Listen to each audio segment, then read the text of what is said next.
Morning students, आप पढ़ रहे हैं सामाजिक विज्ञान विषय को। क्लास 10th अध्याय सेकंड संघर्षकालीन भारत 1206 ईस्वी से लेकर 1757 ईस्वी तक, जो आपका हिस्ट्री का जो पार्ट रहता है उसका ये भाग है। हमने मुगल कालीन स्टार्ट किया था और मुगल काल में हमने बाबर को पढ़ा। बाबर के इतने सारे जो युद्ध थे 1526, 27, 28, 29 और 30 में उसकी मृत्यु हो जाती है, उसके बारे में हमने पढ़ा। हमने हुमायूं को पढ़ा, शेरशाह सूरी का जो युद्ध हुआ था उसके बारे में पढ़ा। कल की क्लास थी हमारी अकबर को लेकर, जो हमने कल की क्लास में अकबर को पढ़ा था। आज जो हम पढ़ेंगे अकबर के बाद में, अकबर हमारा हो गया था कल, आज है हमारा जहांगीर। यहाँ से हम पढ़ना शुरू करेंगे जहांगीर को। देखिए, इसका जो टाइम पीरियड रहता है 1605 से लेकर 1627 ईस्वी तक। शेख सलीम चिश्ती के नाम पर इसका नाम सलीम रखा गया। सैन्य सेवाओं के कारण सलीम को 12 हजारी मनसब प्राप्त था। तो ये जो हम पढ़ रहे हैं,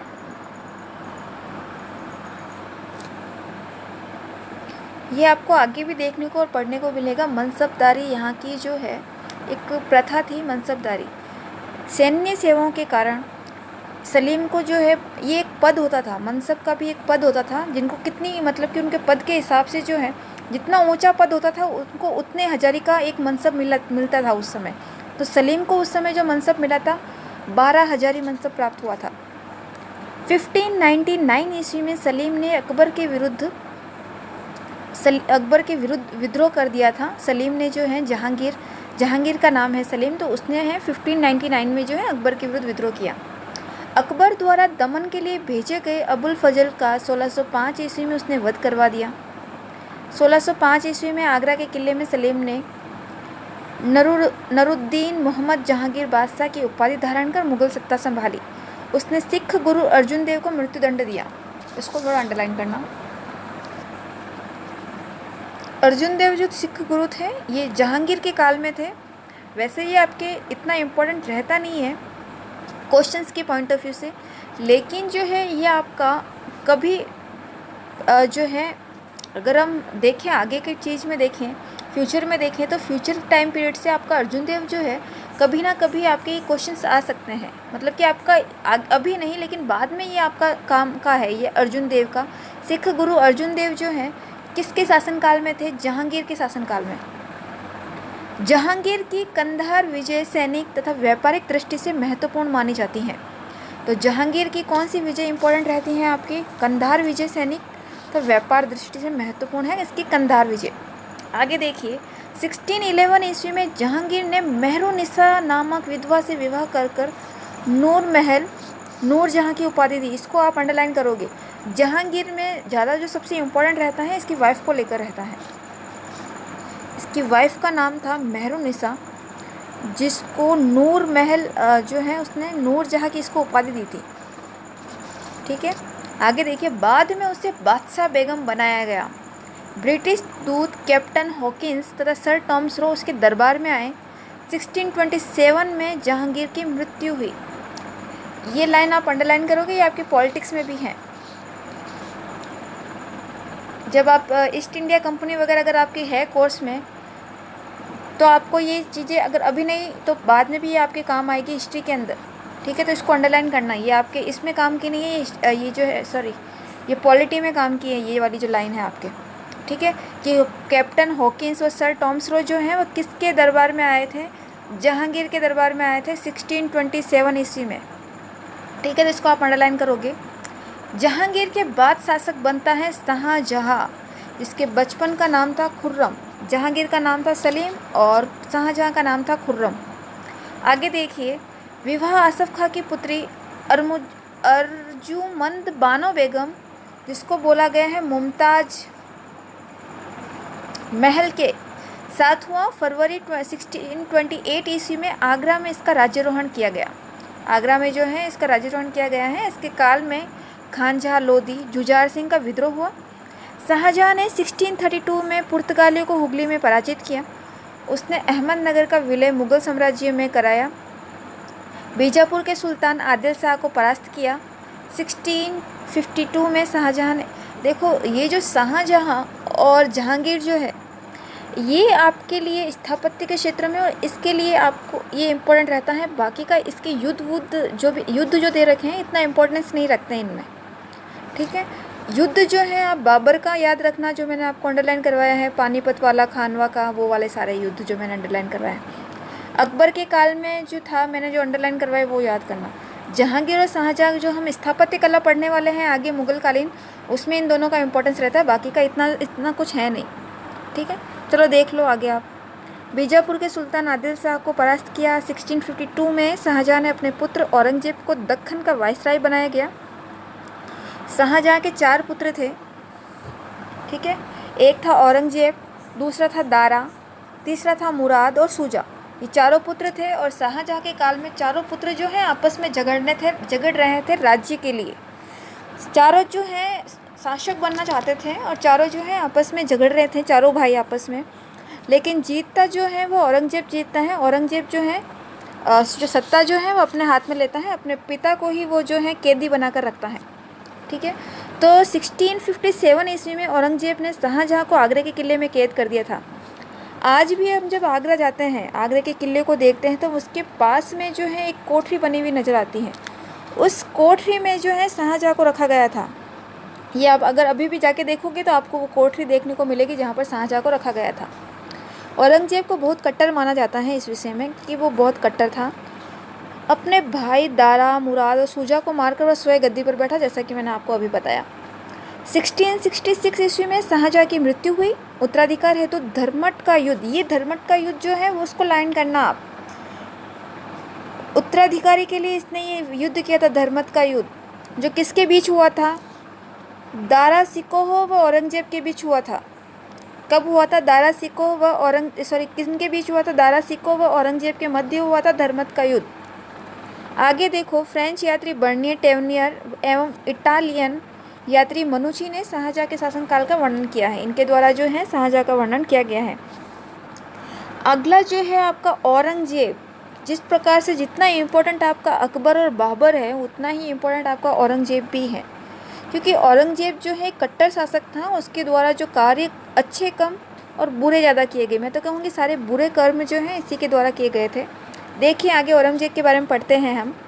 औरंगजेब ने शासक बनने के बाद असम, कूच, बिहार, रंगपुर, कामरूप, मारवाड़ के राठौड़ों को पराजित किया।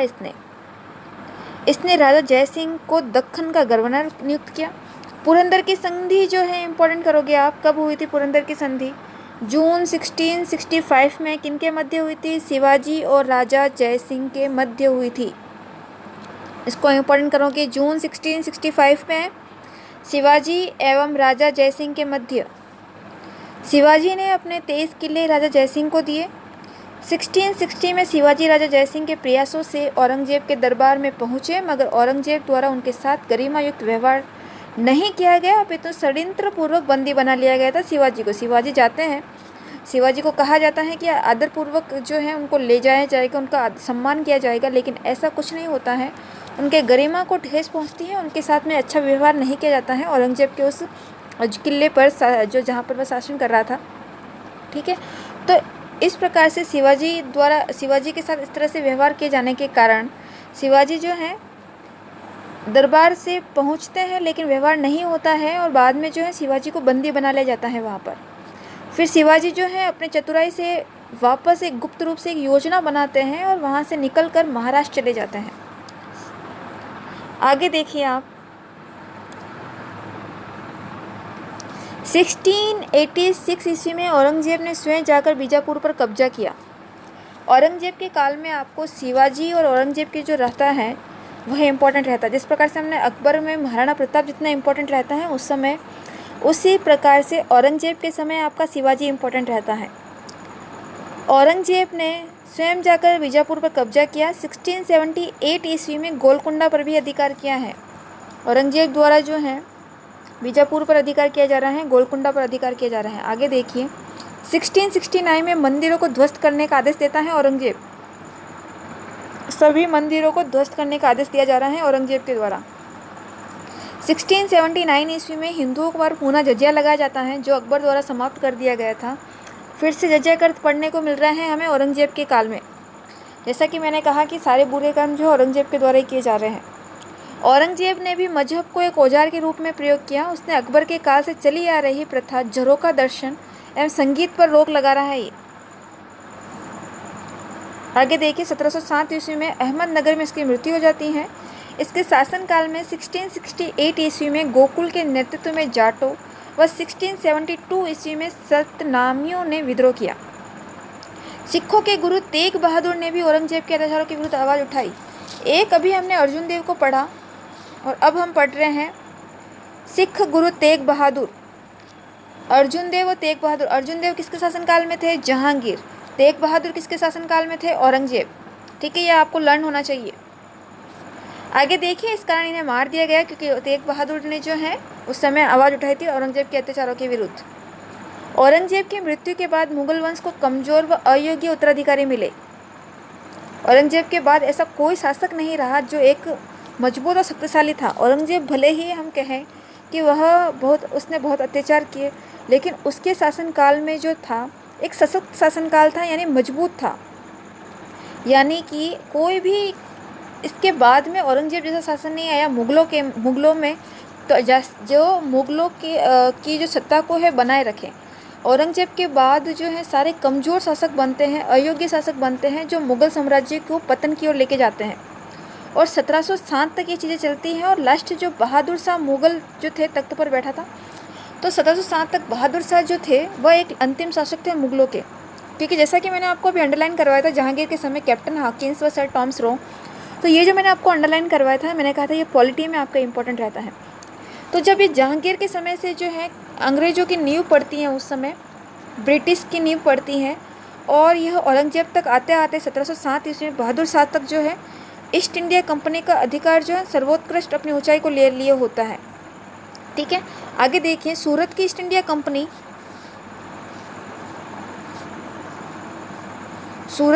कंपनी ने 1711 बहादुर शाह के दरबार में अपना शिष्टमंडल भेजा। उस पर डोना जुलियाना डाइस डा कोस्टा नामक एक ईसाई महिला का प्रभाव